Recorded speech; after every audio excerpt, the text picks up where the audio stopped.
হরে কৃষ্ণ। সুধী ভক্তবৃন্দ, আজকে এমন একটি জায়গায় গিয়েছিলাম, সেখানে গিয়ে অনেক আনন্দ লাগলো, আবার একটু কষ্টও লাগলো। তো ভাবলাম এই বিষয়টি আপনাদের সাথে শেয়ার করি। তো সেই জায়গাটি হচ্ছে বৃদ্ধাশ্রম। তো সেখানে প্রায় 200 মা সেই বৃদ্ধাশ্রমে থাকে। মানে অনেকগুলো সন্তানের মা ওই বৃদ্ধাশ্রমে থাকে। সেখানে থেকে তারা জীবনযাপন করছে। তো আমি মন্দিরের পক্ষ থেকে সেখানে গিয়েছিলাম। তো সেখানে আমরা কিছুক্ষণ কীর্তন করলাম, কিছুক্ষণ কৃষ্ণ কথা আলোচনা করলাম। তারা খুব আনন্দ পেল, আমাদের সঙ্গে কীর্তন করলো। তো এই কথাগুলো আমি এই জন্যই বলছি যে আপনাদের যদি এরকম বৃদ্ধ বাবা মা থাকে, তাদেরকে দয়া করে বৃদ্ধাশ্রমে পাঠাবেন না। আপনার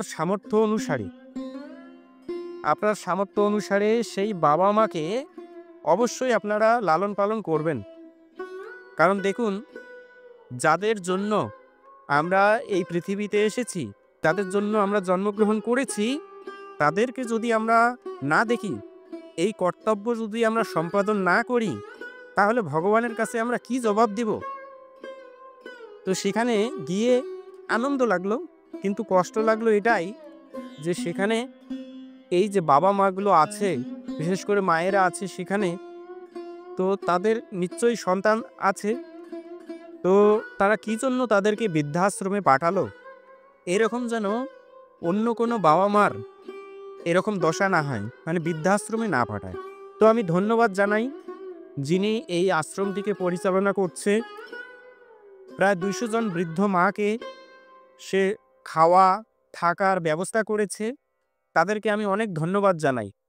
আর তার সাথে সাথে আপনাদের কাছে আমি আবারও অনুরোধ জানাচ্ছি, যেন নিজের বাবা মা আপনি বর্তমান থাকা অবস্থায় তারা যেন বৃদ্ধাশ্রমে যেতে না হয়।